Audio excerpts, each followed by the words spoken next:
Bismillah, Assalamualaikum warahmatullahi wabarakatuh.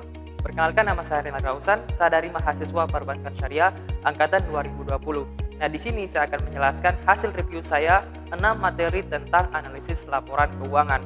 Di antaranya, yang pertama, analisis laporan keuangan, yang kedua, analisis laporan neraca, yang ketiga, analisis laporan laba rugi, dan keempat, analisis laporan perbandingan. Dan yang kelima, analisis sumber dan penggunaan kas, dan yang terakhir analisis sumber dan penggunaan modal. Nah, untuk mempersingkat waktu, langsung saja kita masuk dalam materi. Yang pertama, saya akan menjelaskan analisis laporan keuangan.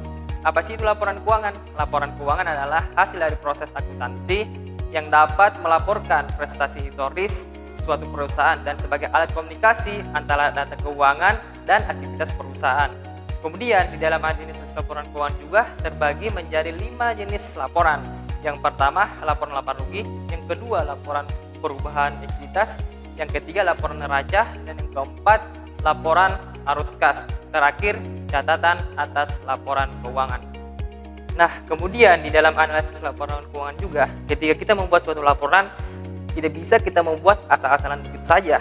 Nah, tapi juga kita harus membutuhkan prinsip bahwasannya bagaimana caranya supaya laporan kita ini dapat dipercaya oleh orang lain atau perusahaan lain yang bekerja sama dengan kita.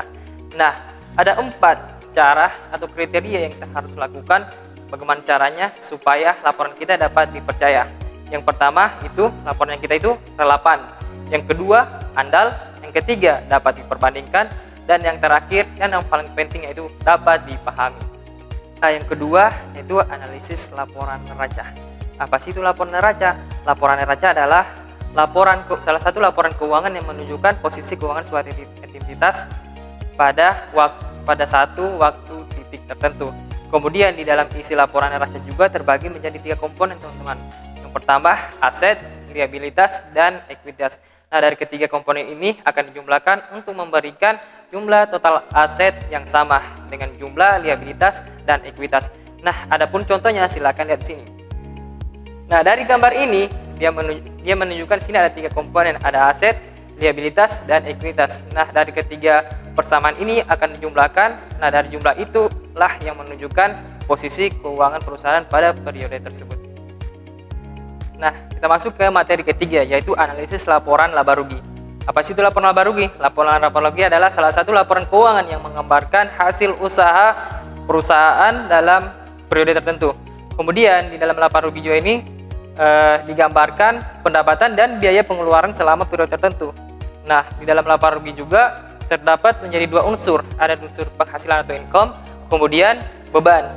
Nah, pertama penghasilan. Penghasilan jauh ini terbagi menjadi 2, ada pendapatan dan keuntungan. Pendapatan itu sendiri adalah penghasilan yang timbul dari aktivitas biasa, misal penjualan barang dagang. Kemudian ada pendapatan bunga, dividen, royalti, dan sewa. Dan kedua itu ada keuntungan. Keuntungan ini adalah pos lain yang masuk dalam definisi laba rugi, misal revaluasi sekuritas. Kedua, tingkat kenaikan jumlah dari aktivitas jangka panjang. Kemudian yang unsur kedua yaitu adalah beban. Beban juga terbagi menjadi 3. Ada beban itu sendiri, kedua kerugian, dan yang ketiga selisih antara penghasilan income atau penghasilan dan beban atau ekspensi. Nah, kemudian kita masuk di materi keempat, yaitu analisis laporan yang diperbandingkan. Informasi akuntansi juga berupa laporan keuangan yang memiliki sifat kualitatif, karena salah satunya adalah laporan keuangan bisa dibandingkan atau memiliki daya banding. Jadi dari hal ini memiliki arti bahwasannya laporan keuangan ini harus dibandingkan antara tahun atau periode sebelumnya dan periode sekarang. Jadi contohnya seperti begini. Nah, dari sini kita bisa melihat dari periode 16 dan periode 2017.